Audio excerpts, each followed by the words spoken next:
की भक्ति प्रवेश करने योग्य बनाया जा रहा, ताकि आप दृढ़ता से और डर के, भयबिन भक्ति नहीं होती और भय ज्ञान से होता है।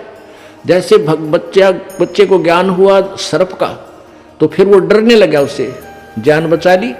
ऐसे ही हम आपको ज्ञान करा रहे हैं, आपको ज्ञान हो जाएगा तो आप इन पापों से उल्टे हटोगे और आपका जान बचेगी। जान बचेगी मतलब आपका मोक्ष हो जाएगा, 84 लाख योनियों के कष्ट से आप बच जाओगे।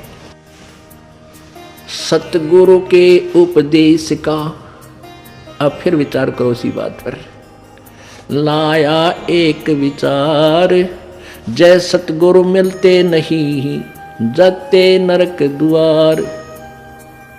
नरक द्वार में दूत सब करते खेचा तान, उनसे कबू ना छूटते फिरते चारों खानी।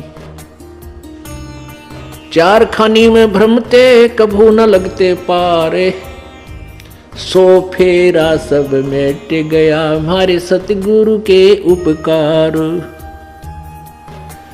सात समुद्र की मसी करूं, लेखनी करूं बन राय, धरती का कागज करूं, गुरु गुण लिखो न जाए।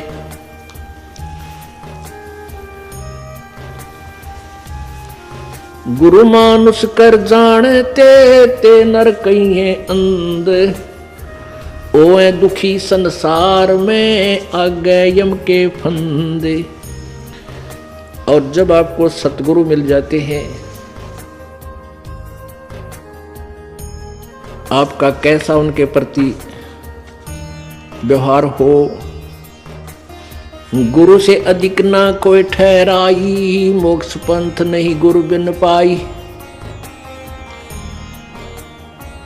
अब परमात्मा कहते हैं कि गुरु जी के बिना आपका कोई भी भक्ति मार्ग सफल नहीं हो सकता। उसके लिए उदाहरण भी दे रहे हैं। उसके लिए उदाहरण देते हुए परमात्मा बता रहे हैं कि तुम राम और कृष्ण जी को तो बहुत बड़ा मानते हो, उन्होंने भी गुरु बनाए। श्री कृष्ण जी ने दुर्वासा जी को और श्री रामचंद्र जी ने वशिष्ठ जी को गुरु बनाया, क्योंकि श्री कृष्ण जी के जो संदीपनी गुरु थे वो अक्षर ज्ञान कराने वाले थे, जैसे बच्चे को पढ़ाई सिखाया करें, क ख ग घ ङ।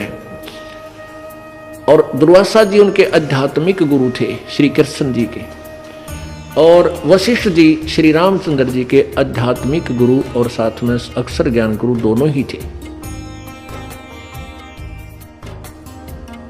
तो क्या बताते हैं कबीर, राम कृष्ण से कौन बड़ो, उन्हों भी गुरु कीन, तीन लोक के वे धनी, गुरु आगे अधीन।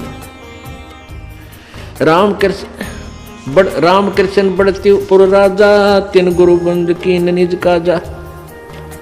राम कृष्ण बढ़ती हूँ पुर राजा, इन तीन लोक के राजा हैं, तीन लोक में ये सबसे बड़े हैं।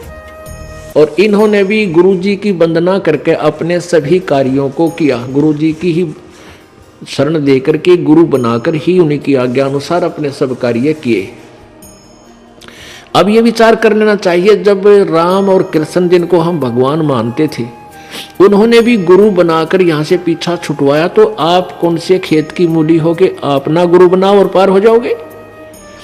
क्योंकि दरिया से पार होने के लिए नौका की आवश्यकता पड़ेगी ही पड़ेगी। अब आपको गुरु जी की महिमा बताई जा रही है। गुरु मानुष कर जानते ते नर कहिए अंध। अब आपको उदाहरण में बताया था कि गुरु जी को भगवान मानकर ही हमने अपनी आध्यात्मिक क्रियाओं को करना पड़ेगा।